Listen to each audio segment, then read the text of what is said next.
Hey, thank you for taking the time today, man. We really appreciate it. Hey, thanks for having me. So, Saliva has a very long history. You guys have been a band for a very long time.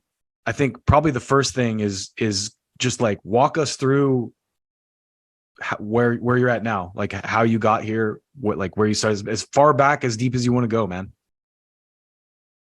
Um, the band's history, I mean, it's a long, long, Yeah, I mean, long ago. I would say that they came out in '01, uh, you know, with Every 6 Seconds. That's the record that kind of broke the band. And then I came in 2011 and have been here. It's my 12th year. And it's been a lot of stuff that's happened along the journey. They're just trying to just make great music and play for the fans that still support the band, and just trying to keep everything positive. You know. yeah, you got to. So the new song, I was checking out the new song, "Come Back Stronger." It sounds great, man. It sounds like a heavier version of than I've ever heard of anything you guys have done. Is that the direction you guys are going? Do you have plans to release a new record anytime soon, or? Well, the record's coming out September 8th, Okay. and we started working on this record in 2000 in March, not 2000, sorry, 2020. And during the whole pandemic shutdown and stuff. Mm-hmm. And Wayne and I wanted this record to be heavier. We wanted it to be different than the others. And, we felt like we made a great record, and I think the fans are going to hopefully, take notice and appreciate it as well. And Wayne's guitar work on this record was insane, next level, I thought. That's dope. So it's kind of almost it's kind of like maybe his last contribution, I guess. That's so cool. Are you guys still based in the Nashville area, or are you? No, I live in Florida. So the band was based in Memphis, and when they started, but like nobody lived there. I mean, Wayne actually he still lived there before we passed away, but nobody else did. I live in Jacksonville, Florida, and everyone's kind of spread out all over. Okay. We talked a little bit to CJ yesterday from Drowning Pool, and it sounds like he was pretty pumped to get out touring with you guys. So it sounds like you guys are gearing up for a pretty big, at least a good time, man. Yeah, get back man, out on the road. It's gonna be fun to get out on the road with those guys. I love those dudes, and getting on the road with people that you like to be around to and are wanting to have a good time. It's always positive. So with the new record, man, are there any like specific themes that kind of run through it, or anything maybe related to some of the stuff that happened the last couple of years with the pandemic, or anything like that, or anything specific that you wanted to talk about? Lyrically, just the songs flowed out of me, man. We'd had like 30 something songs for this record, and we narrowed it down to 12. And I got sober in 2018, and when the COVID stuff started to happen, the pandemic shut down, like we couldn't tour, and the struggles of sobriety and you're being at home and all that stuff. It just got me thinking, and I just wrote as much as I could and tried to write songs that I felt would be able to, the listener would take notice and be affected by as well and connect with. I mean, as a songwriter, I always try to write something that I think is going to connect with the audience. But it also, I don't sit down and say, I'm going to write about this. I always just start writing what I think. And a lot of times it's about my own self, my own stuff, and my addictions and things, and try to overcome them. And yeah, it's crazy. Bobby, speaking of addictions, I wanted to ask you, and I apologize if you've gotten a lot of questions about this before, but the video for High on Me, I thought that was kind of a powerful video, and I didn't know if you wanted to talk about that song at all. But that to me was, well, number one, it was brilliant because I felt like it told a story, and there was no shots of the band or anything in it. It kind of just really focused on the story, and it really struck me as something different. That's how I wanted it to be. Because, with what that song is about, like, us jumping around in a room or whatever, it would not, I wanted it to have somebody. I wanted the actress who's a friend of mine I've known since we were 15. And she struggled very hardcore with that stuff. And I told her, I said, I don't want to offend you. So you're either going to want to do this or not. Because she's been sober for like 4 years now. And she's been several rehabs and all kind of stuff. But I was like, you're perfect for this video because this isn't someone acting. This is someone who can actually go back and relive these moments and be able to do it. So I don't want to bring up old, dig up those old scars or whatever, but it's yours if you want it. And I thought of her immediately when I was thinking, because when I wrote the song, I even thought of it like the first line, blonde hair, blue eyes. It's crazy how it just kind of worked out that way. But because I didn't write the song about her, I wrote the song. It's about being in a relationship with somebody that you're watching them just self-destruct. And, is it me or is it the drugs keeping you here, but once the song was done and I started thinking about video and it being a single, I was like, I got to call Liz because I think this would be perfect for Liz to be involved in some way because she's a very, very pretty, woman and great and funny and awesome. And I was like, I know that you'll crush this. She'd never done anything like that, Yeah. So when I watched that video, I just thought it was powerful just in the way it told a story, and it kind of hit me in the feels. And I haven't even struggled with addiction myself, but I know people who have, and it reminded me too. Have you seen Jelly Roll's She video? That's another one but I love that guy. He's awesome. Yeah, you got to check out that video because your video reminded me of that one too as well. It's telling this story and it hits you really hard. It's because it's such an important issue. Absolutely. And when it's a song like that too, like how many videos can you really do with the band fucking throwing their guitars around their necks and shit, and they're hey, look at me. It's not, it's like, there's gotta be a point in time where we can get back to videos that have to do with the song. But I know people are on budgets and can't, but we didn't spend a whole lot of money, man. We want to keep it simple, but I want the video to be effective. Like you said, it hit you in the feels. And that's what it's about to me, is being able to connect with someone who's watching it, understanding the song and what it means, and going, man, that person really, really looks like they're struggling, and I hope that they, overcome and find a way out. And, that was all I tried to achieve with the video, was for it to be not about the band and more about the song and the person. Yeah, it was top notch. So your own sobriety, what do you want to share any about that journey? Like how your journey has gone? Almost 5 years. October will be 5 years, and it's the best. I'm more proud of that than anything. Just because I think that everything, I wouldn't change the past. I wouldn't change anything because I feel like it's all led me to where I am. But I had to go through those dark times to find myself and to get sober and to become a different person, different version of myself. And that's I started doing therapy too when I got sober. And so my therapist would say, she'd say, let's get back to 18-year-old Bobby, like that guy that wasn't really, all he did was love music, and it wasn't about drinking and all the other stuff that came with it, so it's been good to say, to have that sobriety. I feel a lot better. My relationships are better.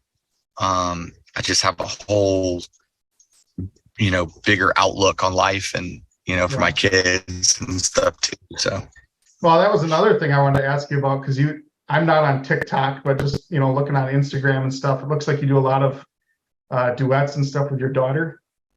Yeah.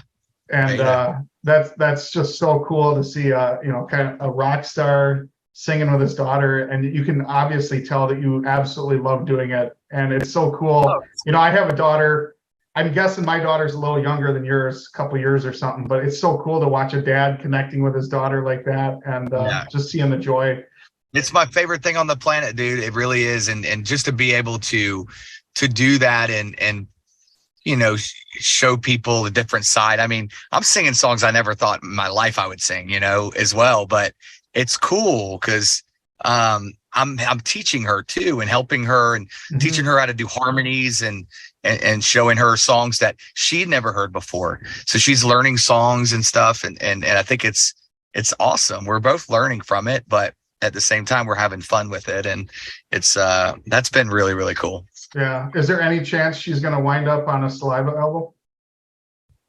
I don't know, man. I'd never say never, but I'm working on bigger things for her. Trying to, try to work on her own career. And she's got some good things brewing. We're going to be in LA next month. She's going to be working with, producer out there, big producer, and, working on some stuff for her for an EP. So we're stoked. Yeah. That's awesome. Yeah. So we'll see what's to come, more to come with her for sure. And she's got her whole life ahead of her. So it's like, I don't want to rush it or whatever. I just want to have fun and but her to get the experience in as well. Yeah. Well, she looks like she's what, 13, 14, something like that. She just turned 12. So most of those 12 last week. Wow. Yeah, she was 11, man, doing all this stuff. Well, she seems very mature, just the way that she interacts and sings and stuff. So, wow. Thank you. That's cool. Yeah. So you guys are, oh, sorry, Dustin, go ahead. No, I was just gonna comment. I think it's cool, like a band like Saliva, even Drowning Pool. You guys seem to have like a very, you've been constantly grinding, like putting records out every couple of years for the last 20 years easily. And I know you kind of took over in 2011, but even from that period on, you guys have put out at least three or four records, right? Yes. Yeah, this will be my fourth or fifth. Yeah. This will be my fifth, I think. But yeah, I think like that's the way it, the cycle. You want to always keep your fans engaged and go tour and, support, new music and stuff, in touring, but I feel like we also, the pandemic kind of kept us, out a bit, but we were able to write and record a bunch during that time and kind of figure out what we wanted to do. And it's been, it's been like 3 years since it's been 5 years since we put out a original record. Wow. Full album. 2018. So yeah, that's what's crazy to me is like, I was going to say, bands typically do put out records every couple of years, but we our goal was to put it out in 2020, but then with the shutdown and everything, we took the time to do some other stuff and just write and focus on that. So who's playing guitar for you on this tour? So we have this kid, Wayne. There have been a couple incidences where Wayne had gotten sick and needed someone to fill in, and so we had this kid, Josh from Minnesota, who Wayne adored him. He was he was on tour with us when he passed, and doing lights and doing some tech work for him, and so he had filled in for Wayne a few times when he was sick and couldn't make certain shows. He would be like, "Call the kid, man, call the kid." That's what he called. So I feel like I hear him telling me that, and we're not we're not in any position to replace him. I think he's irreplaceable. You can't replace a guy like that. So we're not,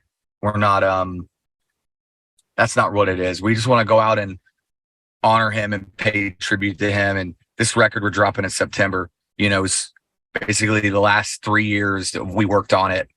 What he brought to the record and to the table. And we just want to go share that with people and be able to go tour and honor him. We don't know Wayne, but I'm sure that he would probably want you guys to continue on in his 100%. absence.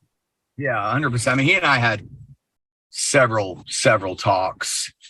He and I were business partners, for, and a lot of people, I think as a fan, we don't, a lot of times don't think about these bands are businesses and corporations and so it's like you have debt, you have bills, you have things that you have to do as a business as well. And, this band was built on touring, and how our business is set up is to tour and stuff. And so, he and I had all those talks, and, when he got COVID, I mean, he thought he was going to die and all this stuff. And he was a hypochondriac too, though, man. He would literally, hey man, oh my God, my feet, I gotta I gotta go to the hospital. And come to find out, he sprained his foot or whatever. I mean, it was always just something silly. But he had a pill for everything. He had a vitamin for everything, man. So he was just all around the greatest. But so yeah, we always had these talks about stuff like that. And I mean, how do you continue on with someone without him? That's how I look at it. You can't replace a guy like that. He's if you knew him, you would know that. It's just his whole persona and his energy, was always so positive. So I was just thinking, Bobby, like you said, you got to pay the bills. It's got to be hard, wanting to get back doing what you love, but it's only been 4 months, and that's got to be super hard when it's not only a business partner but a friend. That's really tough. Yeah, because take the business part out of it, and it's not about any of that at all. For me, it's more of I know how he would react to me considering not doing it. Mm-hmm. And he would he'd be like, no fucking way. Mm-hmm. That's just how he was, and he always, even when there'd be shows that he couldn't make or whatever, he would say, call a kid to come fill in. And I'd be like, man, we're just going to cancel it. And he'd be like, no fucking way, dude. No, don't do that. Don't do that. Yeah. He was all about the show still going on, And I know, if he were here today, man, he'd be enjoying all this. We'd still be doing the same stuff that we're doing, Yeah. But yeah, it's definitely tough. It's been a tough year. Yeah. But, I feel like there's definitely light. I see the light, ahead, and all we can do is go out and just, pay tribute to him the right way every night. And, yeah, I got my Raiders, Swinny jersey, that I wear. And I know that I'm not a Raiders fan. I'm a Jaguar fan. So he's fucking laughing his ass off right now. But it's all for him, man, So you said Josh is from Minnesota? Yeah. That's where I live. So I'm looking forward to your show here at First Ave in October. I was just teasing CJ from Drowning Pool yesterday. I'm like, you got to come over. We'll cook you steak dinner. But yeah, I'm looking forward to getting over to the show and seeing you guys here. So yeah, man, we can't wait. I'm just stoked to get out on the road and be able to, one thing I will say is when Wayne passed away, I didn't want to see a stage. I didn't want to do anything, man. And went to my therapist and stuff too, and she kind of talked me through it's just part of the grieving process, but once you get back on stage you'll realize how much you missed it. And she was right, man. Once I get on stage, it's like, fuck, where have you been, Mm, all my life? And it was definitely a great feeling to get back out there and be able to, just connect with the fans and, yeah. during that time, because I feel like I'm still in this grieving phase in some ways. Oh, for sure. But just trying to cope and try to, you know, um, just want to do the right thing by him. That's all. Do you have any favorite tour stories with Wayne? Like anything that just really jumps out? Several, dude, several, man. Like, he's, I, I got some really funny ones though. There was one time that we were playing a show and we were like standing outside and there was these people, they were walking by, these guys are walking by and we're in full getup. We're about to go on stage. And the guy goes, well, looks like Rob Zombie showed up. And he heard it and it was fucking hilarious. It was so funny. Then there was another time we played a show. He was trying to impress a girl. He went out to the front, like to merch and stuff, and was hanging out. He was trying to impress a girl. He says, watch this. He took a case of beer and ran out the door with it. Literally full-blown sprint, like running out the door with this case of beer. And of course, who's running after him? Security and people. Not even thinking about this is the guy that was just on stage playing a show. They gave two flying fucks. This guy trying to ditch out of the place with a case of beer. He doesn't even drink beer. He did it to impress this girl. And it was literally the funniest thing in the world because as soon as they like got up to him and they tried to tackle him, he was like, no, wait. And then he gave the beer back or whatever. He's like, I was just playing. But it was just like shit like that. That's the stuff that he would do, man. He always would do funny stuff like that. Mm. So, well, that's great that you got so many memories like that. yeah.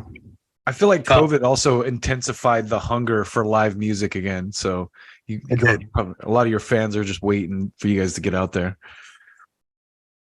Yeah, because we haven't really done serious like routed touring in a while. We did a lot of weekend stuff, after COVID and things like that. But, this tour we're bringing like production and lighting and stuff. And it's been a minute since we've done that. That's awesome. How many newer songs are you going to be playing on the tour? A lot, a good bit actually. Good bit. Okay. That was the whole idea. Was we wanted to split it half and half. That's cool. I know a lot of people, they like hearing the old hits and stuff, which I mean, it's important to do, but I kind of, when bands put out a new album, I enjoy hearing the new stuff live, everybody's different, man, and everybody, wants to hear all old stuff or they, will listen to new stuff too. And I just believe that it makes sense for us to do a lot of the new stuff as well. So we're going to do half and half, we'll make sure that we play the hits and then we'll just, try to even it out. Well, I'm really looking forward to the show. But yeah, man. Can't wait. So the album comes out September 8th, you said? It does. Awesome. Well, we don't want to keep you too long if you got other stuff to do, man. Appreciate you stopping by and looking forward to seeing you guys out there. You should come back by too. Like again, next time, you guys are promoting something, you get a new video out or anything, man. Yeah, sounds good. Definitely, bro. We'll have to hopefully we'll link up in Minnesota. That'd be awesome. Yeah, Joey, I'm actually out in the LA area. Joey's in Minnesota. And we got people all over, but okay. Great. Rock and roll. You'll get here before it gets too cold. So oh yeah, man. I know. Perfect timing in fall, man. So I can't wait. Have you ever played Minnesota in like January? It's awful. I have actually, yeah. Yeah. Brutal. Well, you enjoy that Florida weather, Bobby, and hope to see you soon. All right, bud. All right, guys. Thanks. Thank you so much, man. Appreciate it.